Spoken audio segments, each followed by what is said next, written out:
let's go ahead and shift gears on over to Marvel's latest entry, Eternals. I'm gonna go ahead and take a back seat here because yeah, this is gonna be a very fun review. So let's go ahead and start off with Jason, number A, the Duke of all nerds. Jason, you starting, buddy? Let's go. Let's try to not do. I'm going to try not to give out any spoilers for this review as of yet. Absolutely. But yeah, okay. So I really enjoyed this movie. I liked the fact that they were able to do a shit ton of character development for the large ensemble cast within the timing they had. Yes, a couple of characters did get the short end of the stick. I'm looking at you, Makari. That's not really a spoiler. No. But otherwise, you got to understand the motivations behind each one of the characters and why they were doing the things they were doing. Which, if you've ever watched, I don't know, Justice League, you'd be like, oh, it doesn't seem like it's that hard to do. So that's one of the biggest pluses of this movie is that they were able to give you the motivations of each one of these characters. I kind of was like, oh, this is some bullshit. They started off with a text scroll, and I'm like, the only time you should ever do that is if you're a Star Wars movie. That's literally the only time you should start off with text. The first thing I thought about was that it assumes when you do like either a voiceover narration or some sort of text on screen, it assumes that your audience is too stupid to pick up on clues when they are watching the movie, so you just have to explain it to them. But I feel like this one was like it was leading us in a direction that we thought we were going to, and then the movie kind of brought it back around. So even though I don't like that sort of like thing that they did, it made sense once you got to see the rest of the movie. Yeah, without spoiling anything, I thought the villain of this movie was probably one of the more understandable villains in my book, because he had a job to do, and and it was the job that he was assigned to do, and by completing his job, he was going to facilitate the life of the universe. And I feel like he was, or she, or they were kind of understandably. Now, is it something that I would have made? No, but I enjoyed that it wasn't just like a color swapped version of our heroes into the last fight, like that most Marvel movies do, and they weren't actually like diametrically opposed to one another. And I also enjoyed, some redemption at the end that, yes, the person who was, behind all this was like sorry at the end. And I like that when a person realizes they were wrong and that they, were, going about it the wrong way. I think that's a very like mature thing to do, because you don't see villains that do that ever. They either are like gung-ho about the thing they're going to do, and they either do it or they get killed doing it, and they're like, I'm a villain. And this is what I do. The next natural step. Yeah, you don't see that a lot in movies, Jaron. You don't see the next logical step of actually thinking about your position and like going, oh shit, I was going to hurt the people that I'm not going to go further into that statement. But otherwise, for me, this is probably one of my favorite Marvel movies to come out in the last, let's say, 5 years or so. I really, really enjoyed it, even though there was definitely some hokiness and some things that were off. I still enjoyed it. I thought it was, at the end of the movie, I was thoroughly engaged and enthralled. And Endgame came out in the last 5 years. Okay, I stand by my statement. Okay. Right. Bang bang, bang bang. You got anything else for us, Jason? Or we nope, ready? That's it. I'm done. All right, Jaron, your thoughts on Eternals? Thank God the Irishman was there. We needed that. This fella is like Northern Irish, but not Northern Irish, like proper Irish. Hails from Dublin. You can tell by his voice, and you can tell by the things he says. That being said, he could have solved all of this, and then decisions were made. But this movie was good. It does not get It does not earn it. This movie, watching it, does not earn the low Rotten Tomato score. It doesn't. It's a good fucking movie with great people that acted exceptionally well. Where it fell all fucking apart for me was the director. The director was trash. Apparently, this is one of the Oscar-winning director was trash. Oscar-winning Chloe Zhao fucking dropped the ball left, right, and center. All right. I made fucking notes about it. Let's be real fucking honest. When they all rejoin Druig and they see his little commune in the middle of the fucking Amazon or whatever it is, there is a huge thing that happens that the director was just tragic at communicating. At some point, he extends his will to everybody there, and they all kind of start to focus in on what's going on.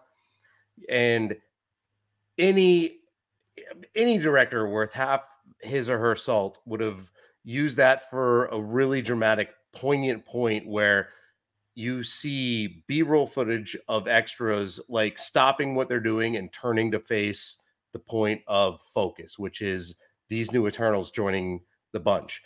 There was a point where you can make it almost scary. There was a point where you could make it something that is of consequence or anything, but it was relegated. It didn't work. It didn't sing.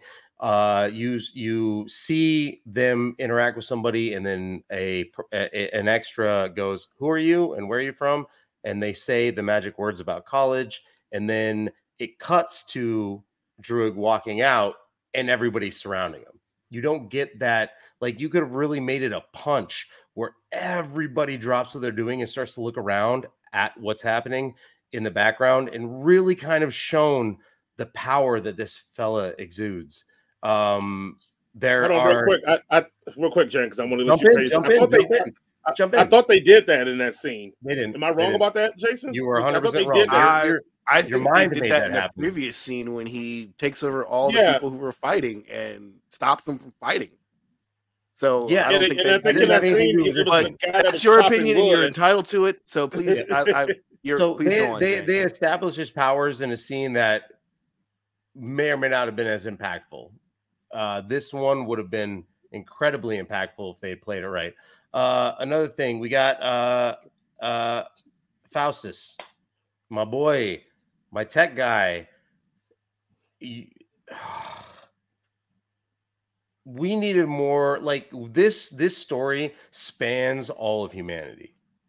We needed more drop-ins on poignant parts of humanity. Hiroshima was a big thing. That was massive. And to see his reaction to that impact, that was emotionally impactful. I felt that. I felt that through him. I felt ashamed for what we as a people have wrought. I needed more of that. I needed to see him happy about in the very next scene.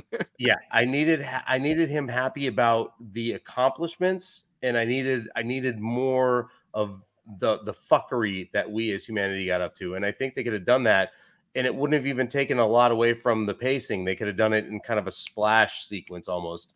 Like, I mean, Jim and Chan was amazing. We didn't. Yeah. You knew it. I think the world was first introduced to her in Crazy Rich Asians. I don't know a lot of her other things that she's really kind of made. Humans. I didn't see Humans. I don't know what Humans is. You just it's said a TV show on FX. Mm-hmm. That's why. Where TV goes to die. FX. Thank you for sponsoring us, FX. FX, where TV goes to die. That should be their slogan, though. Yeah. I'm sorry. Is it not FX or FXXXXXX? I don't know. Yeah. When does it become porn? Yeah. There was an emotional. One more X. There was a serious movie in here that was begging to be released, and I think that the choices of the director were ultimately what hamstrung it. If I that's my opinion. I'm throwing it out there. You're entitled to your opinion. Yes. Also, it was really super obvious. Oh wait, it was super obvious about who the villain was ultimately going to be. Well, let's just say that. Those people who like word games just figured the fuck out. Super obvious. And they also fucked the speedster 3 times. 4 if you're counting. Stabbed by Athena, grabbed by Icarus, kicked by a deviant, which is bullshit. And then when she had an emotional response to another Eternal, didn't speed run to them, walked, cantered, human speeded over to them to give them a hug. So sometimes your FX budget just goes out the window and you out the budget. Hold on. This is the same guy that in his review for Old said when they hit him because the person had changed their size, it should have made him stumble a bit when they hugged him. Yes. Would not think that a speedster, knowing that if she ran into him in speed, may possibly hit him, knock him over, or hurt him. So she just go ahead, Jerry. I'm gonna let you reclaim your time. I'm sorry. Yeah, you should be sorry for all the bullshit you just said. A speedster. I like that you think that they hold on. I like that you think that they have no control over their speed and don't stop before they create impact with the individual.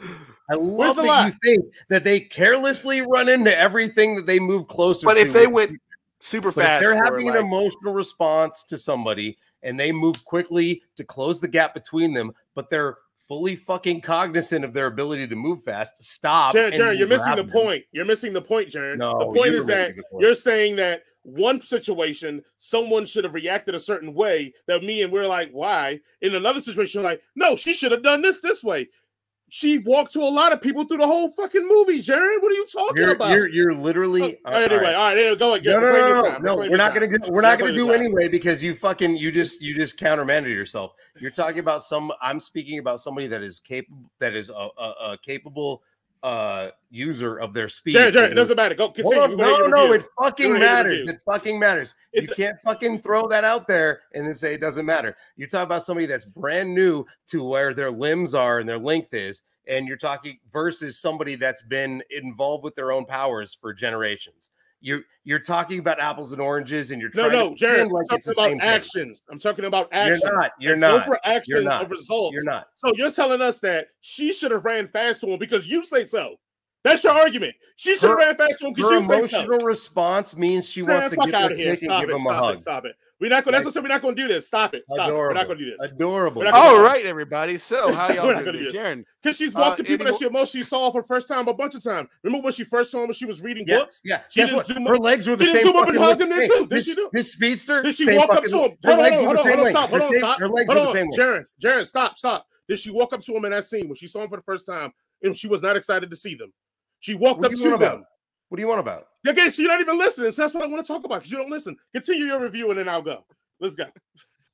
Jaron, please continue with your review. Yeah, again. I keep telling him to continue. He keeps telling about something that's like, all right, I'm good with. All right. And my last Jason, please stop interrupting Jaron's review. Yeah, my last bit was I had a question for you guys. There was a point at which they talked about the Eternal's ability to continually regenerate. Does that make Ajax's point of being there redundant? She's the leader. But I think that by continuously regenerate, that means by continuously living rather than injuries. Because you see in the very first 2 scenes that she heals their injuries. She doesn't make them live longer. But we see Cersei do something similar at the end of the movie with a knife wound. Does she heal her knife wound? She does. Very obviously. I mean, I don't recall there's a CG thing where she reaches down and I don't know if she isn't turning still connected the lack to of flesh into flesh. I don't.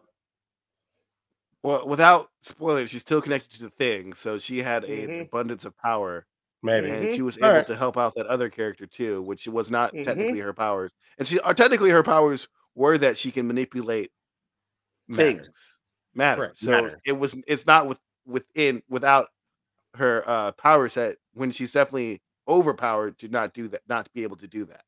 Okay, fair enough. She turned air into all the all right, flesh and blood and whatnot. Sure. Okay. Yeah, because beforehand she was not able to affect anything that was organic. Living. Yeah. That was until she was with the Deviants. Yeah, that was because she was connected to the thing.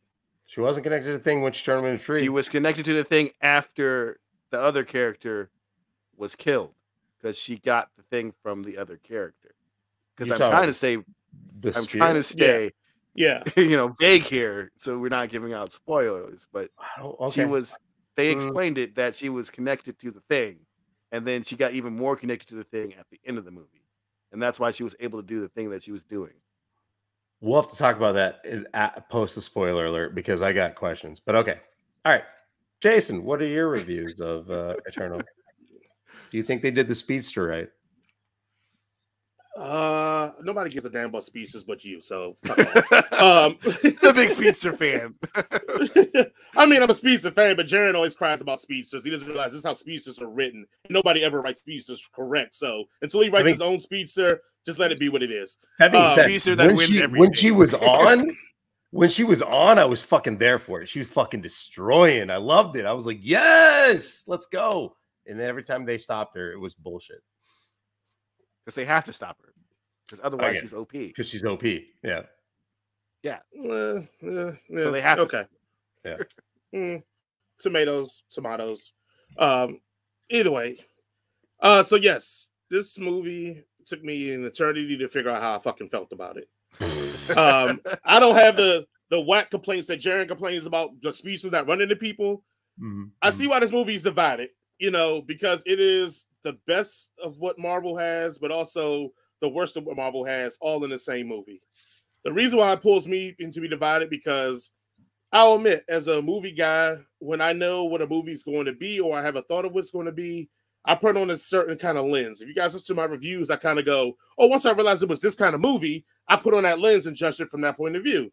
Well, this movie is pretty much Marvel's popcorn with artsiness, and it doesn't go to good. It's like I'm having a filet mignon and my side is buttery popcorn. It may be good individually. Together, not so much. I'm not really trying to dip my flame of my steak in my popcorn and scoop it up. Like I want it separate. But so you get the great shots, you get the lovely there's even at one point where she walks up behind him and holds his hand. And you see that beautiful artsy shot. And then the very next scene is Marvel shenaniganisms. And I'm not saying it's a bad thing, but that's what Marvel movies are. So it kind of had me split because as I'm watching this movie, my artsy movie style starts lighting up. And I'm like, that's such a great shot. That's such a good look. And then it goes to the Marvelism, the dulled colors, the regular template looking stuff. And I'm like, oh, yeah, it's a Marvel movie. And so I keep jostling between that through the whole movie. So it kind of hurt my perspective of the movie in that one. But you do get the good things of the Marvel, the interpersonal relationships, the quippy, everybody's a jokester laugh moments. Even a majority of them were in the trailer, but that's neither here nor there. But then I feel like this movie was trying to pull in Avengers 2 as well. It was trying to set up so much stuff because we're going into this galactic universe is the next step of Marvel, which they've said to us. So this is not me speaking. This is what Marvel said. They're trying to go into this multiverse in galaxy area now. So I felt like this movie was trying to set up so many stepping stones similar to Avengers 2, which dragged down Avengers 2 as well. I felt like this movie got dragged down. And there's something to be said with movies that this movie just wasn't fun. And that's what hurt me. And that's when I realized when I got to the bottom of it, the movie wasn't fun.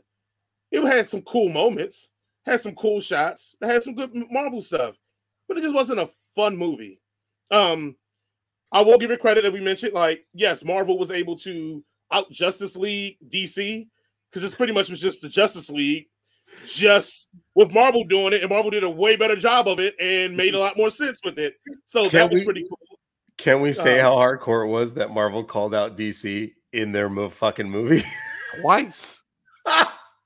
Twice. I didn't feel like it was a call out. I thought it was just, oh man, a dawning that those guys are the kings of the comic era. So that the kid thought that he was that guy is a statement to that guy being the guy of all comics. But that's how I took it though. But anyway, I thought it was more of a shout out, but a funny shout out. But also, anyway, going to it. So so to Jared's point about the direction and where I think I agree with the statement, I disagree with the examples he used. I think that the movie didn't have a feel of its own. It felt like it was chopped and screwed. I remember in my Shang-Chi review, I talked about how the beginning part of the movie felt like something new and different for Marvel. And then it gets to that one point, for people who haven't seen Shang-Chi, I don't want to ruin it, but it's a point where they get to where they see somebody that's in the past of Marvel, and I feel like the movie just goes completely Marvel from that point only. I felt like this one, that complaint I had about Shang-Chi, this one was different. It felt like this part was like Marvel scene, artsy director scene, Marvel scene, artsy director. Like it kept being choppy. And I felt like I could never get a flow of what this movie was trying to be. And I think that's what Jaren's ultimate point should have been, was that he could never, because the scenes that he said that should have been more impactful didn't feel as impactful, because I felt like being chased right behind it was a Marvelism scene. Like that scene in the concave you're talking about. They literally go from there to cutting into like this building and having these conversations that we kind of already kind of halfway heard, but we just need to hear this guy's perspective of it. And then from there it cuts to like, oh, it's an attack. And all the stuff that we were trying to work out interpersonally kind of just gets put by the wayside, because now I guess the threat is real because it's at this guy's concave now. Like Paperboy inventing stuff. Look, we only got so much time for a movie, so Paperboy had to take the L on it, and I get it, but they did enough of it to make it give you a good reason why he was going to be involved in it. To Jaren's point, all that montage stuff you needed wasn't necessary, because the literal statement was they were showing why he lost his like why he gave up on humanity. Like that was the statement before, and so they showed that clip to show the very moment why he lost on humanity. So we didn't need to know all the good times he had with humanity, because the whole point of that clip alone was just to show why he stopped fucking with humanity, why he used his hand to fix bikes.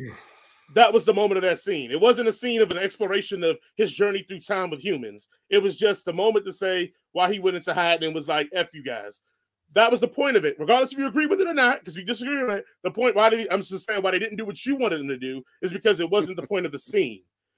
But going to that point of the scene, it was a great scene. But then it was undercut. It was undercut by him talking about Superman and the late, like it just, that's what I'm saying. It just felt like great stuff. And then it went to like stuff that was familiar. And he's like, hey, whoa, it's not too artsy for you guys. Come back in, because we're Marvel. Like that's what it felt like. And it bothered me most of the movie. But I do want to shout out to Angelina Jolie. I thought if you're going to cast her as this, because she is Angelina Jolie, you're going to watch this movie and go, this is Angelina Jolie being XYZ. I do feel like they gave her most of the heavy lifting, acting-wise, to try to get us out of that mindset of who she is. I don't think they completely accomplished it, but I think they did well enough that, like, I wouldn't mind seeing this character return. And I think being a little bit more fleshed out and being more real, she was a good choice for it. So, and also you could tell that, let's be completely honest, she was acting circles around everybody else, except for maybe Selma Hayek. But everybody else, like, she could throw them, all them jokes go in the dumpster can compared to how she was acting compared to them. That's just my opinion, but that's what I felt from it. Also, was the movie dark to you guys? I don't know if it was the theater or was it actually the scene, like the opening scene. Does this seem, was that dark to you all? I was going to say something about sound mixing. It seemed a little low for me, but I could have been sitting in a bad seat, but I was dead center middle. But yeah, I felt like the mixing was off. Yeah, the lighting was fun. Okay, it might have just been in theater. What theater? Did you see it in theater too? No, I saw it in theater 7. So I saw it in theater too. So okay, that might have just been for the theater. So, but I didn't put that as a critique. I just wanted to know, because if it was for everybody, I'm like, oh, that's interesting. Yeah, I mean that. Also, the last part about it is, and here's my biggest complaint of it all. And then when I say it just wasn't fun, Marvel fights are getting boring now. They got to figure something out with their fights now. It's becoming tragic now, because the best thing I liked about the original Avengers were like the team up fighting styles. Yeah. Now Marvel's getting to the point they're just like, yeah, just shoot some stuff, blow up some stuff. Somebody flies, somebody falls. All right, the fight's done, and we get some CGI. We good? All right, we good. Like, and again, maybe it's just a me thing. It just felt like I was bored through all the fights in this, because it was nothing original. It was nothing cool. It was nothing I thought was dope that I hadn't really seen before, or something I was like, oh, that's a very good take on this kind of fight scene. It just, only thing that got me close to being like, oh, was the speedster fight with old boy. But even then, we've kind of seen it before. I thought that was dope. We've seen it. We've seen it before. Yeah. All right. I would disagree with you on that point, because I like the last fight scenes. I thought those were pretty cool. Yeah. But we had like 4 fight scenes in it. You're only equating one was a good one. That's my point. Like usually all the fight scenes in there. At one point, for I Marvel, don't we thought honestly. I don't dope. think pretty much not since like Winter Soldier have I found anything remarkable about any Marvel fight scene. Honestly, in my opinion. So that's not an issue for action movies. Really, in game. I mean, it's just there. It's fine. It's just not. It's just like all right. That's interesting. Again, I think they're just getting boring, and I don't think there's anything imaginative about the fight scenes ever. Especially knowing what we know about Marvel, and they have a direct hand in a lot of the action scenes.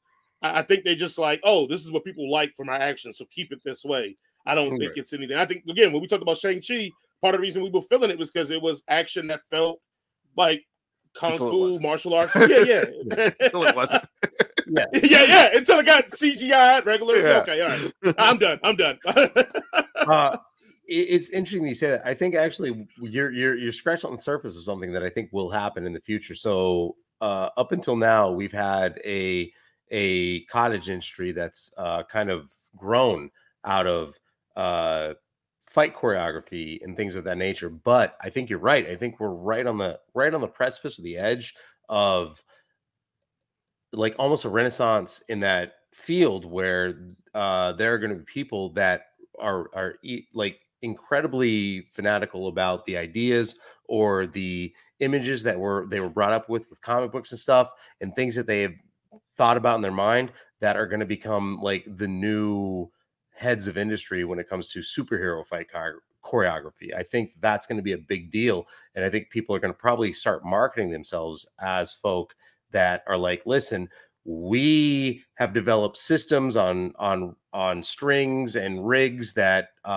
look supernatural so the actors can do whatever they want to do, but we're going to put them in supernatural scenarios where they're levitating off the ground and you don't ever see a shift or a weirdness from the actors. It lets them communicate what they want the story or the director really wants to see from them, but also while levitating 6 feet off the ground and not feeling a pinch or having to like work through something that's outside of the spectrum of what they want to do. I think you're right. I think we're getting to the point where we're starting to see the limits of what we've done, and that there will be somebody that makes a lot of money facilitating the groundwork for the next 20 years of cinema where we see something even better. Yeah. And it really also has to do with the director's eye. It's funny. You go back and watch Scott Pilgrim and you realize that Edgar Wright made our boy, the goofy little fuck, look like he could fight Captain America, even when he was just a skateboarding actor. I mean, what? Like, a lot of it comes down to the director. But was Chris Evans Captain America then at that point? Or was it a few he wasn't years yet, later? but he would be. Chris Evans was still he was a failed Human Torch at that point. Yeah. That's right. But they need to make Chris Evans go back to doing more funny movies. By the way, like he was always great in Free Guy. In he was pretty fucking funny. Okay, 3 seconds. Is he a Free Guy? Yes, he was. Yeah. I don't remember. I don't know. maybe you're right, Jaron. I think Marvel has a thing, and they're going to kind of stick to their thing, and that's fine. It works. I'm just. Well, I wouldn't put this on Marvel. I'm saying there's going to be somebody that creates reels and works with actual stunt choreographers and creates new stuff and then sells that to Marvel. I think Marvel is in a position where they could buy a better fight choreography with superpowers now. And I think somebody will create it and sell it to us. That's probably why I was so disappointed in Shang-Chi, is because like you should have, you could have hired every single HK choreographer out there. Right. And that's the point I'm getting to with Jaron, is that things like that exist. I don't think they care to do that. That's my point.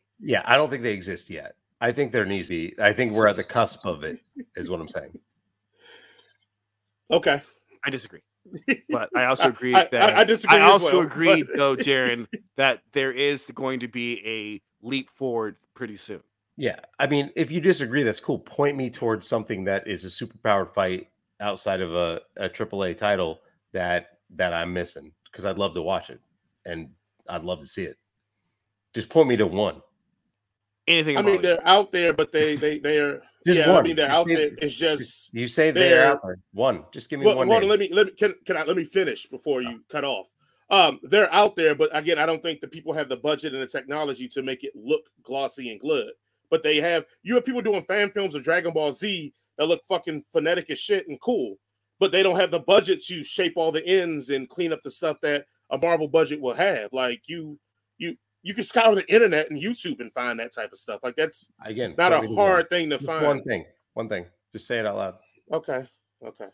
I think the shit that Corridor Digital does. Yeah. They just did it. They just did a Star Wars lightsaber duel. That was cool. That isn't something I haven't seen in a Marvel. That isn't something I've seen in Star Wars, though. Exactly. That's our point. Doing it. Yes, that's our point. Is that the people that are in the studios, we're saying, probably will not buy the people that are doing the things that we're talking about. That's awesome. That is the point we're saying. Like, we agree that, yeah, people will come and do awesome shit. We're saying, is Marvel going to go and say, I want that guy to start choreographing our fights, and I want that guy to start working on our rigs? And I'm saying I don't think they have the need for it because no one's really complained about their fights in their movies. No one's really. I feel like I'm the first one who's really ever talked about Marvel's fights being kind of boring now. I don't hear most people even talking about it. So they may not even see it they're just as there. a problem. They don't not a problem. Is what I'm saying. Yeah, they use different fight choreographers. I get that. I'm just saying, Corridor Digital. I watch them. I know them. I know that Star Wars thing. It's nothing I haven't seen in Star Wars. That's all I'm saying. I'm saying it already exists. I'm saying there's going to be who is doing something new. That's what I was looking for. Something that might not be in movies, but you've seen it, or if they're in a low budget movie where they've done something interesting and new. I'm saying we're at the cusp of the big people having to go back to the drawing board and make something new. That's who was always doing something new? Jesus Christ. He's always in church doing something new. Water and wine, baby. I love that.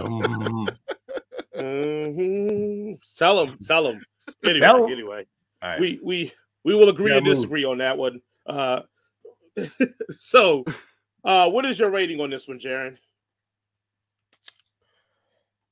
Ooh, I think you should see it in theaters. So that puts us at 3.5. Yeah, 3.5, baby. Jason, what are you rating this movie? I thoroughly enjoy this movie, even with all its flaws. I give it a 4. Oh, okay. I'll give it a 3.2. I think it's good. It's just not fun. It's just there. It's good. You'll get popcorn and go, oh, it was good. And then you leave. I disagree because I think the fun part comes through with the manservant of Kingo. Every scene he's in is fucking great, even to the point where he's like, "Oh, I guess we're all gonna die. It was fun hanging out with you guys. Yeah, I guess I'll see you never." Yeah, endless supply of cameras that fella had. that gag.